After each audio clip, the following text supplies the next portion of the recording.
আমার এসএসসি পরীক্ষা দেওয়া হবে, কিন্তু আমার এসএসসি পরীক্ষা দেওয়া হয় নাই। আমার না পা হাত ভাঙলে হয়তো আমার টাকা দিচ্ছে আমার। হাতুড়ি দিয়ে আঘাত করে এসএসসি পরীক্ষার্থী বিথির হাত ভেঙে দিল তার আপন চাচা। পিরোজপুরের মঠবাড়িয়ায় জমি সংক্রান্ত বিরোধের জেরে চাঞ্চল্যকর এই ঘটনা ঘটেছে বলে অভিযোগ উঠেছে। গুরুতর আহত ওই ছাত্রীকে উন্নত চিকিৎসার জন্য বরিশাল শেরেবাংলা মেডিকেল কলেজ হাসপাতালে পাঠানো হয়েছে। ভুক্তভোগী যেন পরীক্ষায় অংশ নিতে পারে সেজন্য শ্রুতিলেখক সহ সব ধরনের সহযোগিতার আশ্বাস দিয়েছে উপজেলা প্রশাসন। বিথি আক্তার মঠবাড়িয়া উপজেলার তুষখালী ইউনিয়নের শাখারিকাঠি গ্রামের বাদল হাওলাদারের মেয়ে। সে এবার তুষখালী তোফেল আকন মাধ্যমিক বিদ্যালয় থেকে এসএসসি পরীক্ষায় অংশ নেয়ার প্রস্তুতি নিচ্ছিল, কিন্তু এই ঘটনায় এক নিমিষেই বিষাদের রূপ নেয় বিথির প্রস্তুতি।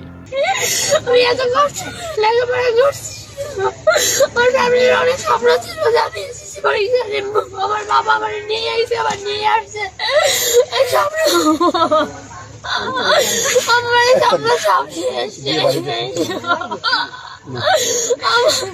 আমার 4 ভাই বোনের কেউ এসএসসি পরীক্ষা দিতে পারেনি দেখে আমার খুব ইচ্ছা ছিল যে আমার ফ্যামিলি আমার এসএসসি পরীক্ষা দেওয়া হবে, কিন্তু আমার এসএসসি পরীক্ষা দেওয়া হয় নাই। পারিবারিক সূত্রে জানা যায়, জমি জমা নিয়ে বিথির বাবা বাদল হাওলাদারের সঙ্গে তার চাচাতো ভাই নজরুল ইসলামের বিরোধ চলছিল।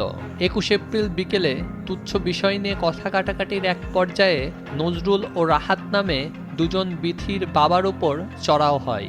বিথি প্রতিবাদ করতে গেলে অভিযুক্ত নজরুল ইসলাম হাতুড়ি দিয়ে তার উপর অতর্কিত হামলা চালায়। এতে বিথির ডান হাতের হাড় ভেঙে যায়। খেয়াল ছিল না, এই থাবা দিয়ে ওর কাছ থেকে মোবাইল নিয়ে যায়। ওই মোবাইল আনতে গেছে, এই মোবাইল আনতে যাওয়ার পর আতুর দেওয়া বাড়ি মেয়ের সাথে কথা যায়। ও আর রাহাত 2 ভাই। ও স্কুল থেকে আসছে, আসার পরে বলার পরে ও জিজ্ঞেস করছে কাকু ওইগুলো করলেন কেন? এরপরে দিয়ে ওর হাত থেকে মোবাইলটা নিয়ে গেছে। যখন মোবাইলটা আমরা আনতে গেছি এই সময় ওরা আতুর দিয়ে বাড়ি মারছে। আমি ওকে দেখেছি, দেখার পরে ওর হচ্ছে যে জায়গাটা একটা ওপেন ওন্ড আছে, তো ওপেন ওন্ডটা আমি হচ্ছে প্রেশার ব্যান্ডেজ দিয়ে দেন হচ্ছে আমি ওকে ইনভেস্টিগেশনের জন্য পাঠিয়েছি। তো ওখানে পরে দেখার পরে ওর বেটার ম্যানেজমেন্ট আমি হচ্ছে তাকে সরকারি যে আমাদের মেডিকেল শেরেবাংলা মেডিকেল কলেজে রেফার করেছি এবং রোগী রেফারের কাগজ নিয়ে অলরেডি চলে গেছে।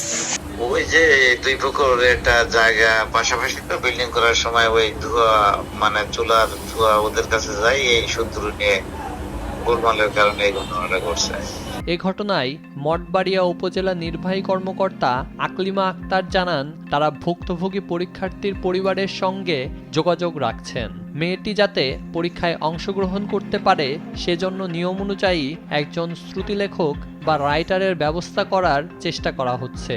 ওর বোন বলেছে যে ডাক্তার আসলে তারা ট্রিটমেন্ট করে নিয়ে আসবে, রিসিভার নিয়ে পরীক্ষা দিতে পারবে। নিউজ ডেস্ক, দেশ টিভি।